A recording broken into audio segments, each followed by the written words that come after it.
প্রিয় সাংবাদিক বন্ধুগণ,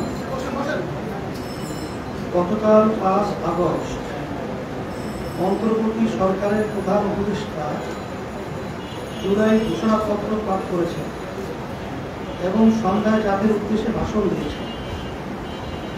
জুলাই ঘোষণাপত্র একটি ঐতিহাসিক ঘটনা এবং প্রধান উপদেষ্টার গতকালের ভাষণ আগামী বাংলাদেশ নির্মাণের পথে গুরুত্বপূর্ণ মাইলফলক। ইসলামী আন্দোলন বাংলাদেশ জুলাই ঘোষণাপত্র এবং প্রধান উপদেষ্টার ভাষণ গভীর পর্যবেক্ষণ করেছে এবং কারণ ভিত্তিতে আজকে দলের অবস্থান ও প্রতিক্রিয়া ব্যক্ত করার জন্য এই সংবাদ ব্রিফিং আহ্বান করা হয়েছে। আপনারা আমাদের আহ্বানে এসেছেন, সেজন্য আন্তরিক কৃতজ্ঞতা জানাচ্ছি। প্রিয় সাংবাদিক বন্ধুগণ, শুরুতে জুলাই অভ্যুত্থানের জীবন উৎসর্গকারী বীর মুক্তিযোদ্ধাদের প্রতি শ্রদ্ধা জানাচ্ছি। তাদের শোকাহত পরিজনের প্রতি সমবেদনা জ্ঞাপন করছি। আহত ও ক্ষতিগ্রস্ত সকলের প্রতি সম্মান ও কৃতজ্ঞতা জানাচ্ছি। 1857 সাল থেকে শুরু করে 47 ও 71-এর সকল যোদ্ধাদের প্রতি শ্রদ্ধা ও সম্মান প্রদর্শন করছি। প্রিয় সাংবাদিক বন্ধুগণ, জুলাই ঘোষণাপত্র নিয়ে আমাদের প্রথম পর্যবেক্ষণ হল, ঘোষণার আগে এটা আমরা দেখি নাই। জাতি এত গুরুত্বপূর্ণ একটি দলিল উপস্থাপনের আগে থেকে না জেনে উপস্থিত থেকে তাদের সমর্থন জানাতে হয়েছে, এটা আমাদের জন্য বিব্রতকর ছিল। তারপরও প্রত্যাশিত দিনই জুলাই ঘোষণাপত্র গঠিত হয়েছে, সেজন্য সংশ্লিষ্টদের ধন্যবাদ। তবে জুলাই ঘোষণাপত্র 71, 75, 7 নভেম্বর ও 90-এর আন্দোলন সহ দীর্ঘ আন্দোলন সংগ্রামের কথা উল্লেখ করা হলেও আমাদের স্বাধীনতার প্রথম অধ্যায়ে 47 এবং কথিত ফ্যাসিস্ট আমলের সবচেয়ে নির্মম হত্যাকাণ্ড, শাপলা হত্যাকাণ্ড, পীরখানা হত্যাকাণ্ড ও আলেম ওলামাদের প্রতি নির্যাতন নিপীড়নের কথা উল্লেখ না করে ইতিহাসের তাৎপর্যপূর্ণ অংশ এড়িয়ে যাওয়া হয়েছে। ইসলামী আন্দোলন মনে করে এতে ইতিহাসের প্রতি বৈষম্য করা হয়েছে। প্রিয় সাংবাদিক বন্ধুগণ, ঘোষণাপত্রের বিভিন্ন ধারায় হাসিনা ও আওয়ামী অপকর্মের উল্লেখ আছে। 17তম ধারায় জুলাই অভ্যুত্থানে অংশগ্রহণকারীদের উল্লেখ আছে, কিন্তু কোথাও ফ্যাসিবাদের দোসর রাজনৈতিক, সামাজিক, বুদ্ধিবৃত্তিক ও সাংস্কৃতিক শক্তির উল্লেখ নাই। ইসলামী আন্দোলন মনে করে এটা ফ্যাসিবাদের পুনর্বাসনের পথ খুলে দিবে। প্রিয় সাংবাদিক বন্ধুগণ, ঘোষণাপত্রের ধারা 19 এর রাজনৈতিক ও সাংবিধানিক সংকট মোকাবিলায় গণ অভ্যুত্থানের মধ্য দিয়ে জনগণের সার্বভৌমত্বের প্রত্যয় ও প্রয়োগের রাজনৈতিক ও আইনি বৈধতা ও আন্তর্জাতিক স্বীকৃতির উল্লেখ করা হলেও ধারা 25-এ জনতা এবং তরুণ প্রজন্মের আকাঙ্ক্ষা অনুযায়ী আইনের শাসন, মানবাধিকার, দুর্নীতি, শোষণমুক্ত, বৈষম্যহীন ও মূল্যবোধ সম্পন্ন সমাজ নির্মাণের প্রয়োজনীয় সাংবিধানিক সংস্কারকে পরবর্তী জাতীয় সংসদের উপরে ন্যস্ত করা হয়েছে। ইসলামী আন্দোলন বাংলাদেশ মনে করে এর মাধ্যমে গণ অভ্যুত্থানের মর্যাদা ও সার্বভৌমত্বকে অস্বীকার করা হয়েছে। একই সাথে ধারা 27-এ জুলাই অভ্যুত্থানের রাষ্ট্রীয় সাংবিধানিক স্বীকৃতিকে উপযুক্ত শব্দ প্রয়োগের মাধ্যমে আপেক্ষিক করে পরবর্তী সরকারের উপরে ন্যস্ত করে অনিশ্চয়তায় ফেলে দেওয়া হয়েছে। প্রিয় সাংবাদিক বন্ধুগণ, গতকাল সন্ধ্যায় প্রধান উপদেষ্টা জাতির উদ্দেশ্যে ভাষণ দিয়েছে। তার ভাষণ সুলিখিত এবং তার পাঠ আবেগ মিশ্রিত। ভাষণে সরকারের নানা সাফল্যের কথা এসেছে এবং আগামী ফেব্রুয়ারি 26-এর নির্বাচন আয়োজনের ঘোষণা এসেছে। এখানে আমাদের পর্যবেক্ষণ হলো, জুলাই সনদ এখনো না হওয়া আমাদেরকে সংস্কার নিয়ে অনিশ্চয়তায় নিক্ষেপ করেছে। গণ অভ্যুত্থানে 1 বছর অতিক্রান্ত হয়ে গেছে, নির্বাচনের আনুষ্ঠানিক যাত্রাও শুরু হয়েছে। তিনিও বারংবার বলছেন ফেব্রুয়ারি দূরে নয়, কিন্তু সংস্কারের প্রতিশ্রুতি সম্বলিত জুলাই সনদ এখনো হয়নি। সংস্কারের রূপরেখা নিয়ে সিদ্ধান্ত হয় নাই। জনতার প্রত্যাশা অনুসারে সংস্কারকে স্থায়ী করার ব্যবস্থা না নিয়ে এখন তো সংস্কারকে পরবর্তী সরকারের উপরে ন্যস্ত রেখে পুরো সংস্কার কার্যক্রমকে অনিশ্চিত করে রাখা হয়েছে। আমরা পরিষ্কার করে বলতে চাই, অধ্যাদেশ জারি বা গণভোটের মাধ্যমে জুলাই সনদের আইনি ভিত্তি তৈরি করতে হবে এবং জুলাই সনদের ভিত্তিতেই জাতীয় নির্বাচনের আয়োজন করতে হবে। প্রিয় সাংবাদিক বন্ধুগণ, ইসলামী আন্দোলন বাংলাদেশ সুদীর্ঘকাল থেকে পিআর পদ্ধতিতে নির্বাচন আয়োজনের দাবি জানিয়ে আসছে। অভ্যুত্থানের পরে পিআরের পক্ষে ব্যাপক জনমত গঠন হয়েছে এবং রাজনৈতিক ঐক্যমত্য প্রতিষ্ঠা হয়েছে।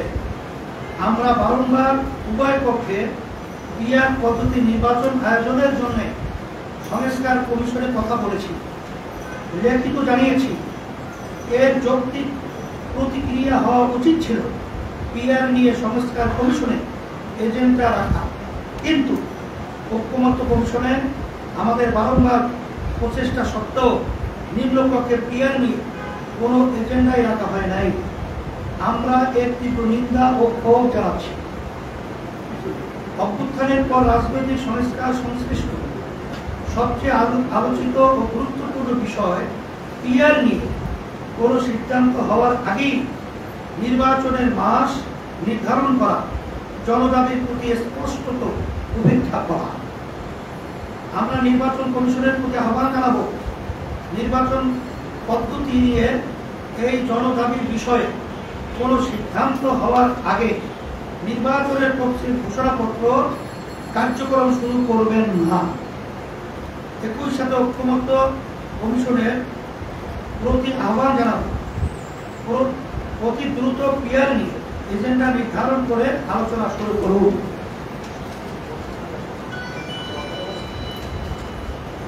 প্রিয় সাংবাদিক বন্ধুগণ, সংসদের উচ্চ কক্ষে পিআর পদ্ধতিতে নির্বাচনী সিদ্ধান্ত হয়েছে, কিন্তু উচ্চ কক্ষের ভোট গ্রহণ কিভাবে হবে এবং উচ্চ কক্ষের ক্ষমতা, কার্যপরিধি ও মর্যাদা কি হবে তা নিয়ে বিস্তারিত কোনো সিদ্ধান্ত হয় নাই।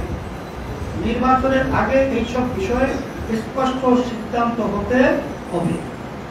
প্রিয় সাংবাদিক বন্ধুগণ, প্রধান উপদেষ্টা স্মরণীয় নির্বাচন আয়োজন করতে চাইছেন, তার ইচ্ছাকে সাধুবাদ জানাই, কিন্তু আইন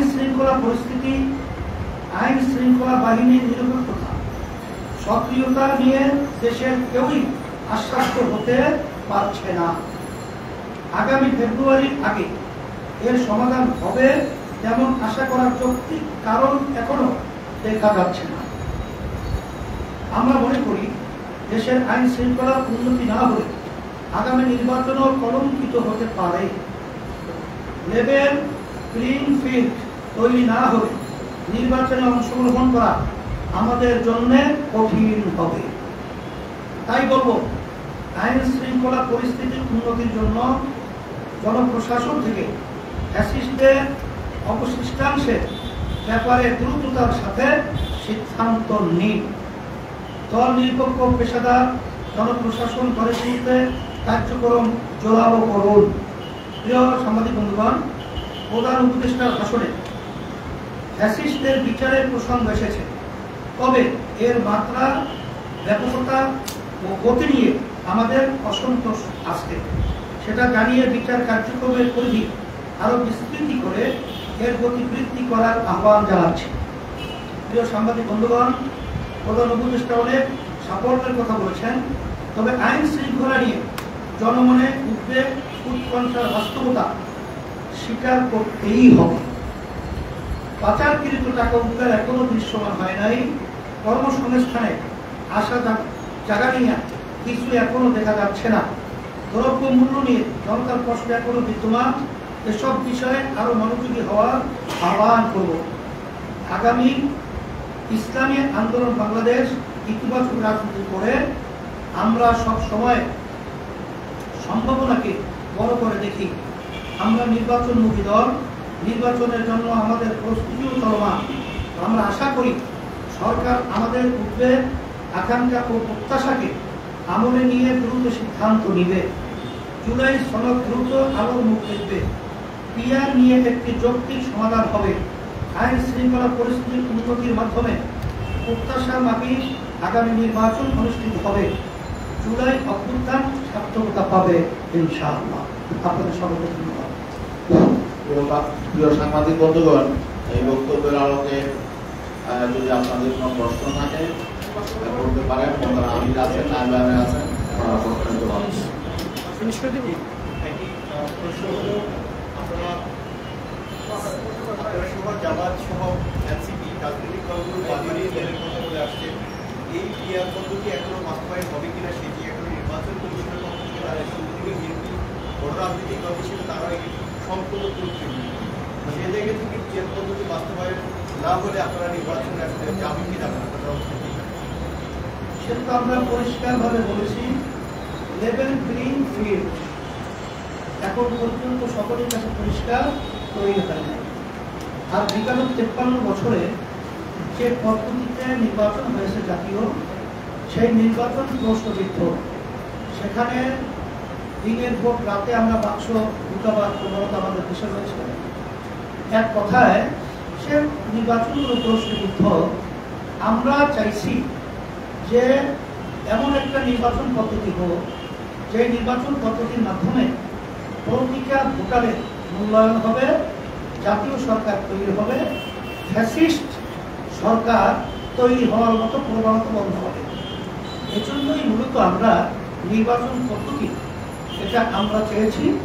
সাথে যেটা আমাদের সবচেয়ে বড় সমস্যা তৈরি করে, কালো টাকার দৌরত্ব, বেশি শক্তি ব্যবহার, এটাও ক্রিয়ার নির্বাচন পদ্ধতির মাধ্যমে এটাও রেজুলেশন হবে এবং সুন্দর একটা সোনার দেশ তৈরি হবে।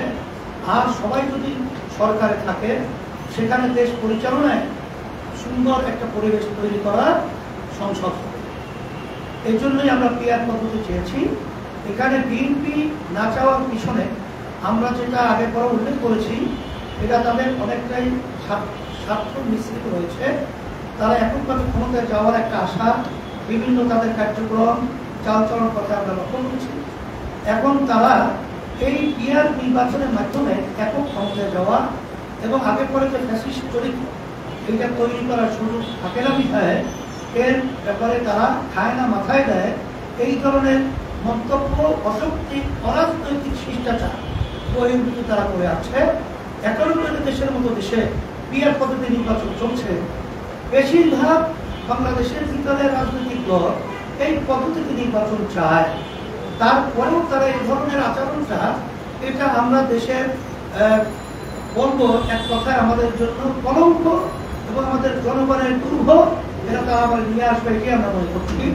যদি এই প্লেইং ফিল্ড যদি আমরা তৈরি করতে না পারি বা না হয়, তখন তো আমরা আমাদের বক্তব্যের মাধ্যমে আজকে আপনাদের কাছে বলছি, আমাদের নির্বাচনে যাওয়া কঠিন হবে। কারণ এই পরিস্থিতিতে প্রশাসন তাদের ফাংশন যথাযথ করছে না এবং বর্তমান সরকার প্রশাসনকে ওইভাবে তারা নিয়ন্ত্রিত করতে পারছে না।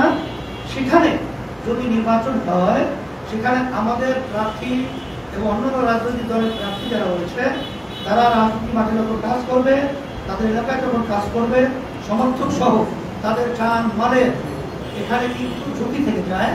এই ঝুঁকি থেকে আমরা নির্বাচনে কেন যাব, এটা আপনাদের কাছে আমার প্রশ্ন রাখলাম। আমাদের ওইভাবে পরিবেশ তৈরি না করলে আমরা নির্বাচনে যাবো কি? আরেকটা প্রশ্ন, সেটা হলো আমরা দেখি আর কারো প্রশ্ন আছে? আরেকজন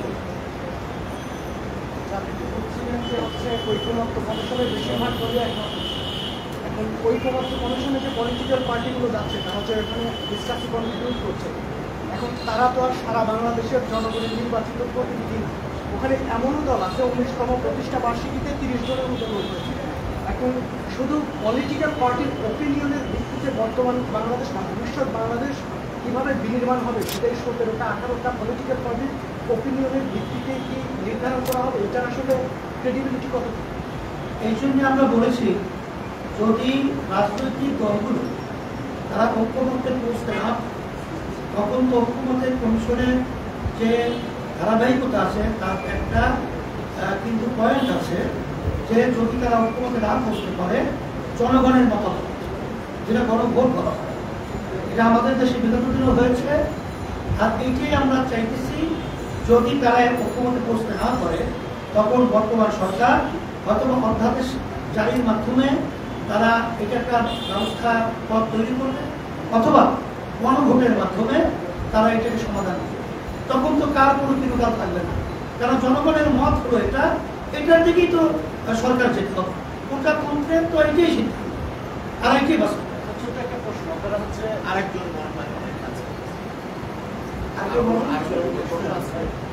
আরেকটা প্রশ্ন আছে, সেটা হলো আপনারা টেবিল করেছেন পিআর নিয়ে, বেশ কিছু বিষয় নিয়ে। একটা প্রশ্ন হলো, আপনারা বলেছেন যে জামায়াত সহ আপনাদের আজকের স্ট্যান্ড যেটা দেখলেন, আমাদের সেম স্ট্যান্ড ছিল, কিংবা সেম স্ট্যান্ড, আপনারা কি আসলে ভোটের আগে দৃশ্যমান কোনো আপনাদের মুক্ত উত্তর কিংবা জোট তৈরি হবে? সেটা আমাদের কার্যক্রম, যারা নাকি ইসলাম প্রেমী এবং দেশের প্রেমী তাদেরকে নিয়ে আমাদের এরকম একটা বাক্স, এটা নির্বাচনী জোট বলি আমরা, নির্বাচনী সমঝোতা, এটা হওয়া খুবই সম্ভব। ধন্যবাদ সাংবাদিক।